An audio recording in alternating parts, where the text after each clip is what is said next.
IVM.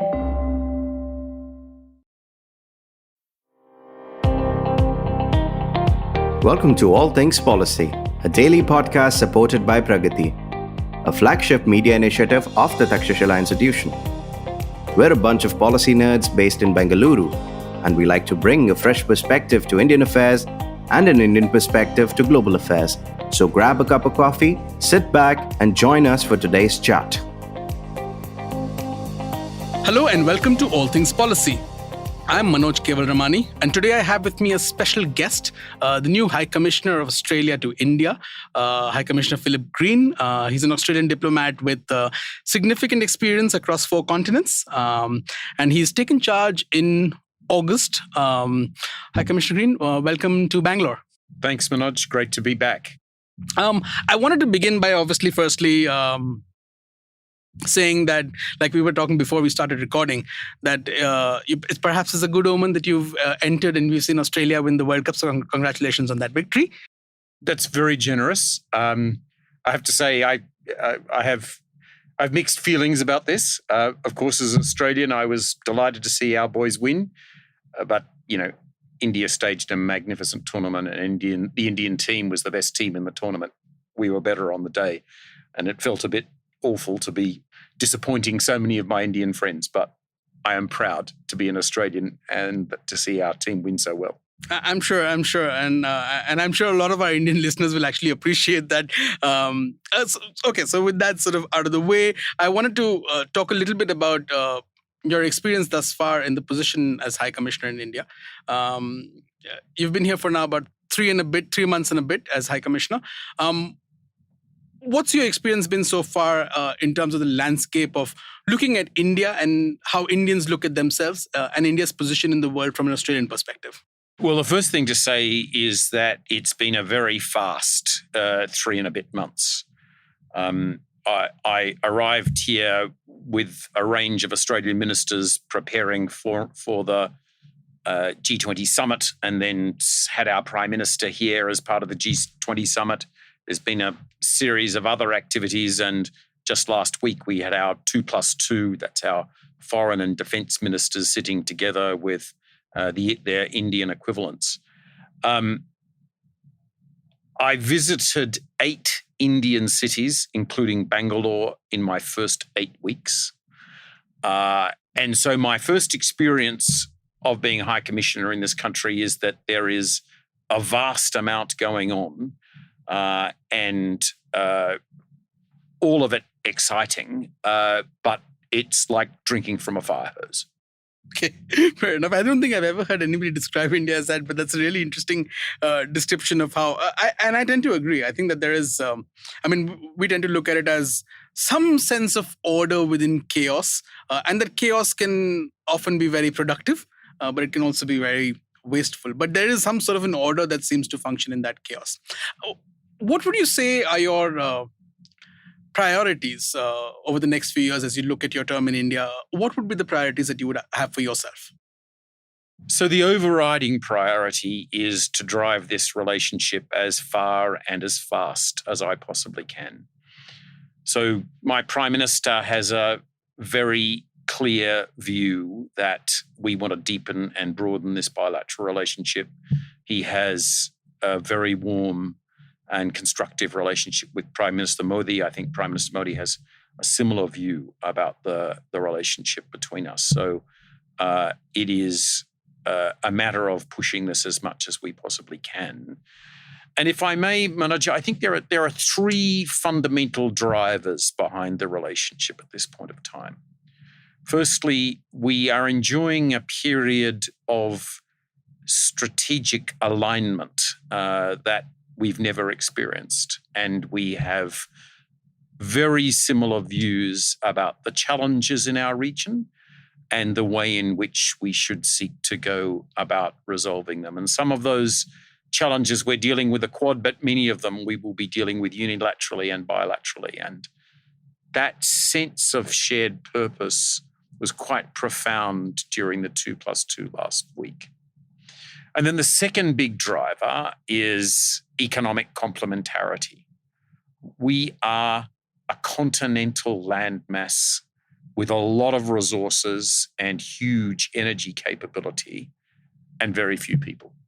And India is obviously very different. And many of the capabilities that we bring to the bilateral relationship, not just resources, energy, high quality services, especially education services, are very highly in demand in this country. So we think there's a massive opportunity. I mean, one of the biggest ones is in critical minerals, but across the board, we see big opportunity for engagement between our economic sectors.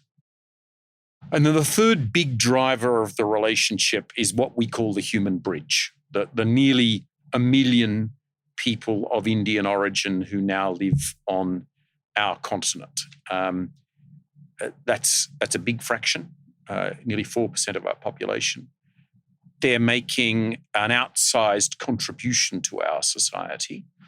And we're investing in that. We've recently established the Centre for Australia-India Relations, which will be an independent body based in Parramatta in Sydney, which is a place with a large concentration of people of Indian origins, headed by 2 people of Indian origin who are very fine and distinguished Australians. We think there's a lot that we as governments and our societies can benefit from the large number of people of Indian origin in Australia, and we're determined to make the most of that. I think that's really great that you've actually outlined the 3 talking points that even I wanted to touch on, which is obviously economic engagement, strategic alignment, and human capital and what we do with that. I'll go with each of them one by one, and I'll go in the order that you outlined them, which is firstly strategic alignment. I wanted to, before I actually even ask my question on strategic alignment, when you say strategic alignment, is that an alignment of interests and values, or is that an alignment of interests where values and different issues might sort of differ with each other? Because that's been one of the sort of constant, at least in the last few years in India and in the exercise of Indian foreign policy, that's been one of the debates that's been prevalent. How do you see this? It's an alignment of vision. We both want an Indo-Pacific that is free and open and inclusive.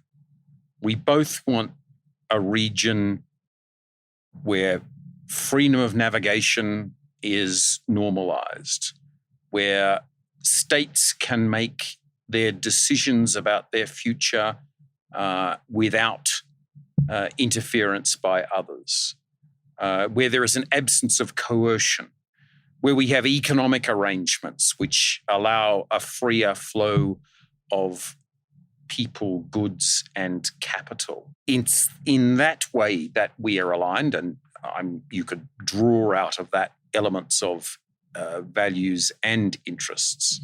But it's the vision that we share.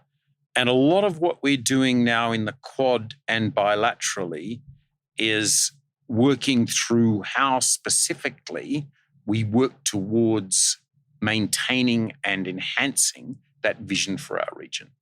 That clarifies the question that I was asking.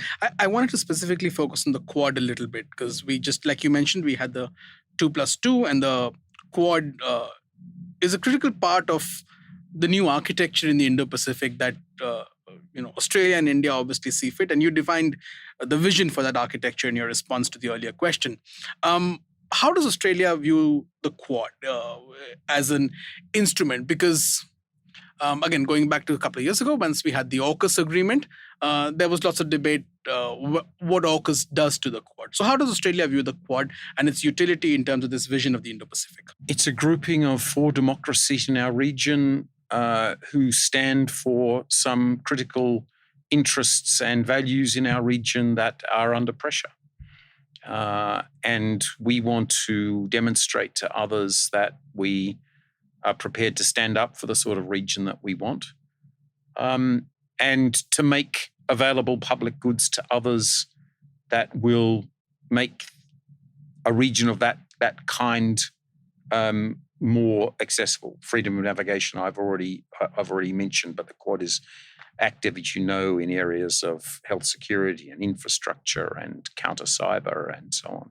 It's very important to us that it's a grouping and we would distinguish that from institutions that exist and regional organizations that exist in the Indo-Pacific. For us, it's an article of faith that ASEAN is central to our region's architecture, and of course it is. We have a unique multilateral architecture in our region that is around the East Asia Summit, where the 10 countries of ASEAN, the North Asia, 3 India, Australia, New Zealand, Russia, and the United States come together. But for each of those summits, the agenda is written by ASEAN. The communique is written by ASEAN, and they're held in ASEAN capitals. Yeah. So that is, to me, definitionally ASEAN centrality. And in establishing the Quad and saying that we stand for the things that are important, we're in no way diminishing from the ASEAN, the centrality that we see for ASEAN. Is there a possibility or what is the possibility and what are the challenges of the Quad as a grouping working with ASEAN? Some sort of a 10+4, if you would. Look, that's not on the agenda at the moment. And at the moment, we in the Quad, we've got a lot of work to do. We have much already in our work program and a few ideas being cooked up for next year. No, Manoj, I'm not going to go into what they are. But we're focused on our own knitting at the moment. Okay. All right. So on the idea of the Quad being focused on its own knitting, another one of the questions that always comes up, and that's because, like you said, the Quad is a different type of organization as opposed to an institutional entity. There has been lots of debate around whether it's valuable to have the Quad the way it is, in the sense that it allows a certain elasticity of decision making, and it allows a different type of agenda to be taken. So more sort of focus on more function as opposed to form. Or should there be a more institutionalized version of the Quad where we have a secretariat of some sort and we have a formal organization? I wanted to hear your thoughts on that. But just let me answer that question in this way, Manoj. So the last time I was in India before I came here as High Commissioner was in 2019. And at that time, I was working in our headquarters in Canberra, and I was responsible for a range of things, including the Quad. The conversations that I had at that time with my Indian counterparts are light years back from where we are now. At that time, we were having occasional meetings at officials level, sometimes producing a short statement, sometimes not. No clear agenda, and a valuable but in some ways halting discussion. And now we have annual summits, serious runs on the board, a clarification that we are working together, and a settled work program. So I know in the terminology you're using, that's not institutionalization. Yeah. But, we've come an awful long way in 4 years. And I'd ask you to consider this, because I guess implicit in your question is whether we ought not be doing more. I'd ask you to reflect on the question, where would we be in terms of standing up for the things that we care about in our region if we didn't have the Quad, if we were still back where we were 5 or even worse, 10 years ago? And I reckon we'd be in a much worse place. So I think the pace at which we are travelling is about right.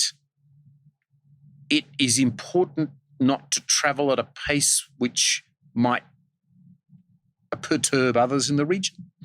And it's important for us to build in a way that is sustainable. I think we're doing that. A couple of more questions on the Quad. Now, one is fairly specific on the IPMDA. This was one of the big announcements that came out some time back, but we've not really seen details in terms of how it's being implemented. And likewise is my sort of concern with regard to the working groups of the Quad. There's very little information on, we have a broad sense of the agenda which has been put out, But meeting schedules, whether these are regular, periodic, what are the outcomes? There's very little information on both of these, on IPMDA and the working groups. What's the progress on IPMDA? It's pretty good, and it's a big focus of mine here in Delhi because there will be a quad fraction of working on that, but there's also more that we can do in that field bilaterally. Look, I mean, some of the issues we are dealing with are sensitive and, need to be sorted out privately before they are unveiled. Others will take time to fully percolate and work through. I can assure you that progress is good. And one other thing, Manoj, I mean, it is important. I mean, I used the word sustainable before in the way in which we go about the Quad. We need to move at a pace that we can all keep up and that we achieve runs on the board rather than make announcements for announcements' sake. Stay tuned to All Things Policy. We'll be right back after a short commercial break.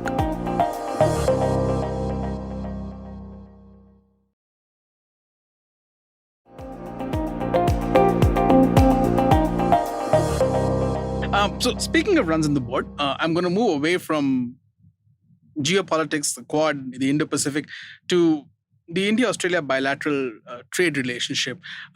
We had the ECTA signed, which came into effect in December last year.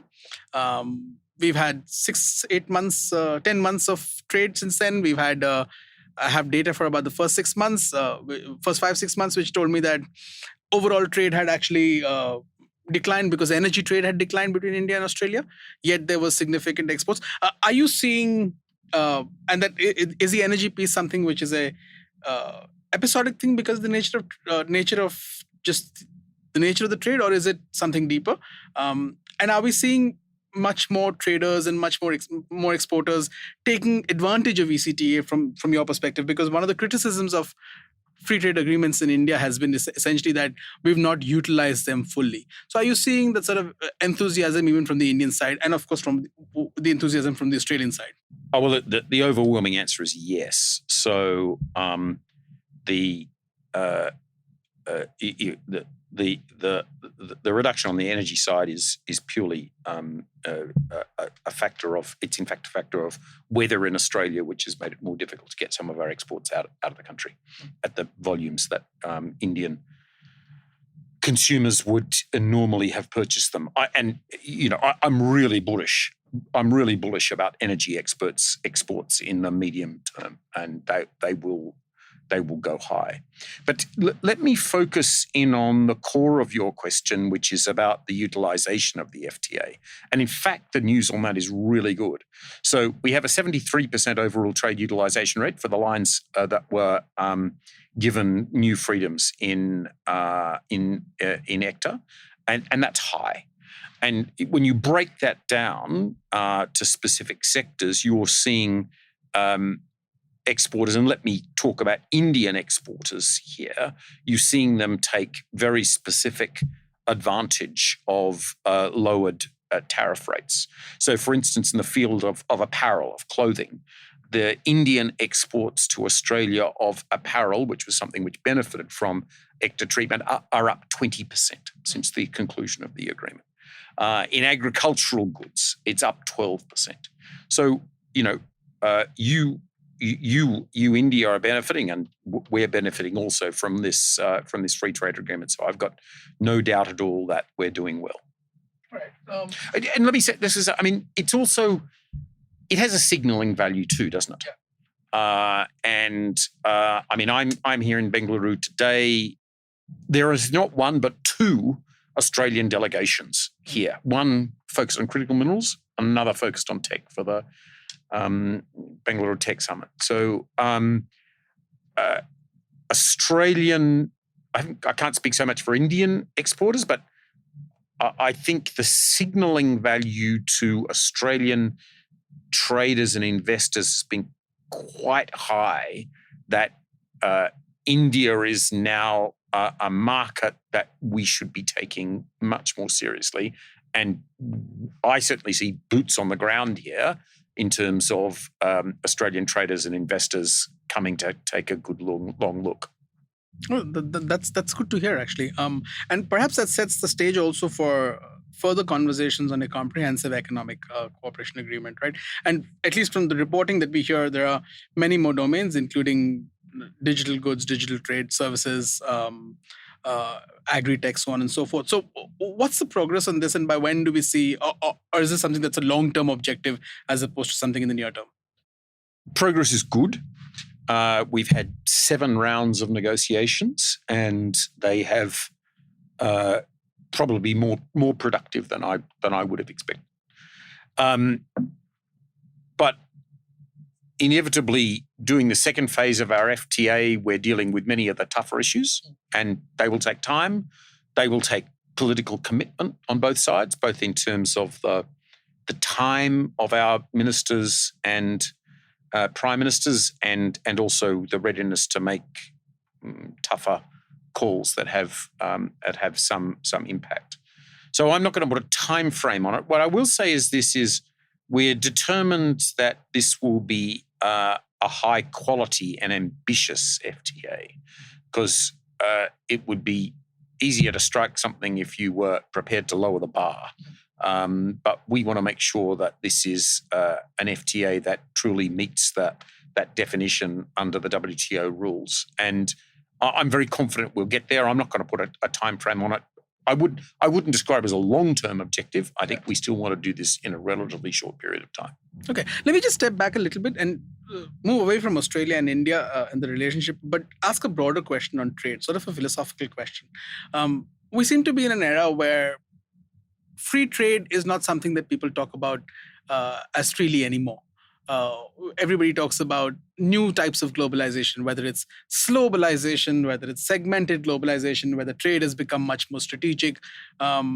Last year, I visited the US, and as part of a Quad fellowship, and I remember hearing that in America, the conversation on free trade has moved so dramatically that nobody no longer sort of bats for the idea of free trade. Australia is part of RCEP. Australia is negotiating a bilateral agreement with India, as with many other countries. What is the Australian view on the nature of globalization and trade in the future? Our country has benefited enormously from the freeing of our trade, the reduction of barriers to entry to the Australian market over decades. And it's transformed our economy and made our economy much more efficient, and our industries much more competitive internationally. We are firm believers that freeing up trade globally creates value. It reduces the cost of goods and services and to consumers, and ensures that whichever country can produce the good and service at the cheaper rate can provide that to a consumer, and that's a benefit. Let's remember, every time there's a tariff on a good entering from one country to another, that's a tax.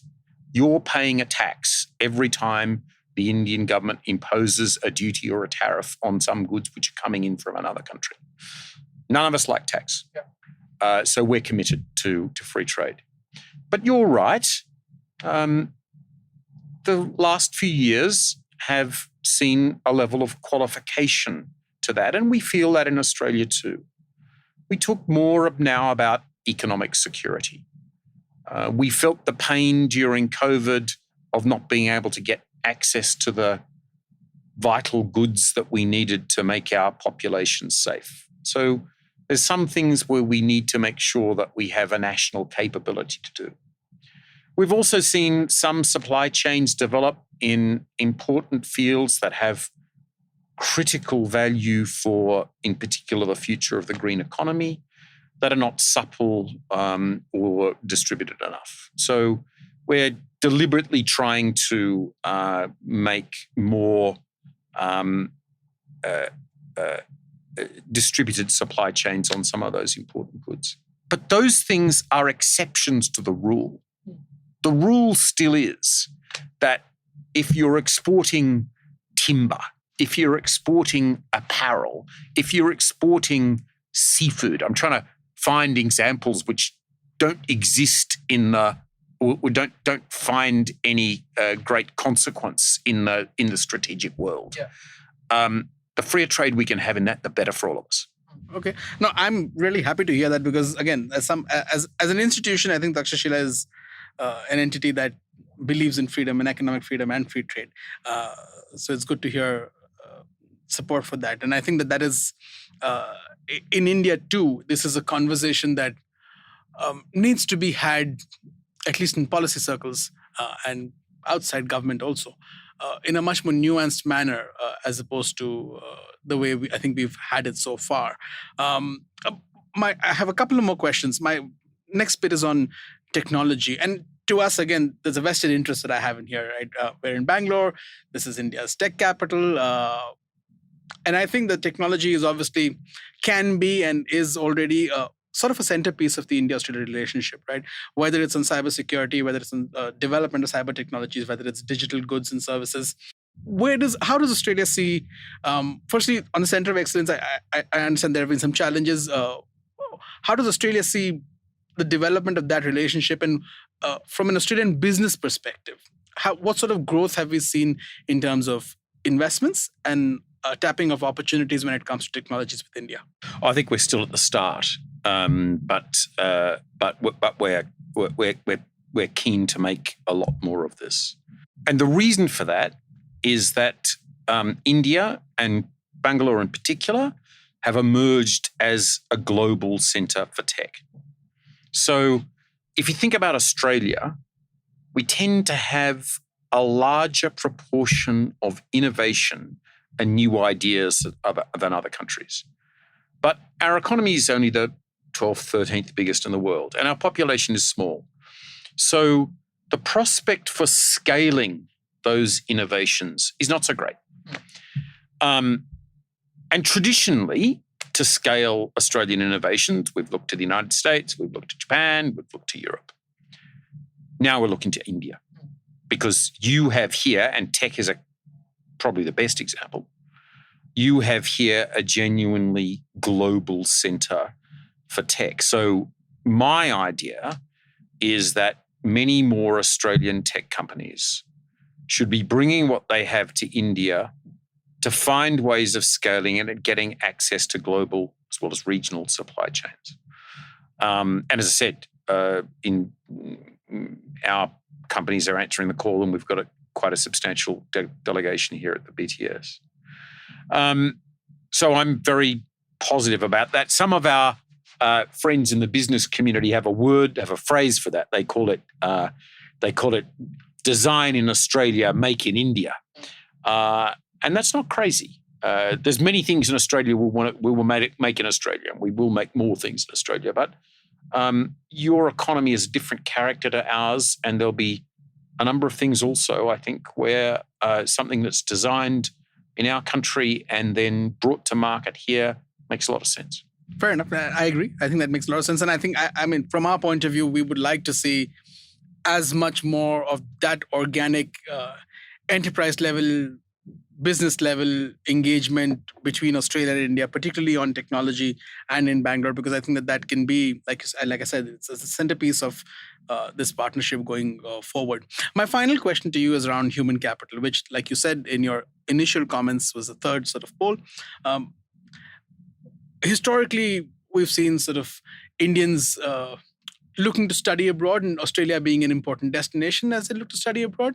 Today, I think there's a focus on high-skilled individuals, and there's a agreement that we were talking about before we started recording called MATES, which has Australia inviting high-skilled Indian professionals working in Australia. Firstly, I just wanted you to tell us a little bit about that agreement and what's the thinking behind it. Oh, well, fundamentally it provides a floor for Indian labour mobility to Australia, and several thousand per year who will be have an entitlement to get some access to the Australian labour market. But it sits alongside what is very buoyant Australia-India engagement in terms of in terms of student exchange, and now India is the second largest source country, quite close to the top source country for overseas students for Australia, and that's enormously welcome for us. But the truth is that that partnership should not just be one way.